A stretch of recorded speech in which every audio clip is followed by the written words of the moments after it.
MDTV news मध्ये आपले स्वागत। हिंगोलीच्या रिसाला बाजार परिसरात आज एक मोठी दुर्घटना थोडक्यात टळली, पण या घटनेने MACB ने पोलवर बसवलेल्या ज्या मीटर बॉक्सने ग्राहकांना वीज द्यायची त्याच बॉक्सने आज आगीचे गोळे ओकले। हिंगोली शहरात सध्या भीतीचे वातावरण आहे। MACBच्या वतीने शहरातील मीटर धारकांचे मीटर्स पोलवर एका बॉक्स मध्ये बसवण्यात आले आहेत, पण आज रिसाला बाजार परिसरात या स्मार्ट कामाचा मोठा फटका बसला।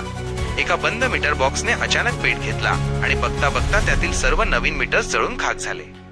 भीषणता इतकी होती की या बॉक्सला लागूनच असलेल्या घराला आग लागता लागता वाचली। जर ही आग रात्रीच्या वेळी लागली असती तर विचार करा काय अनर्थ ओढवला असता।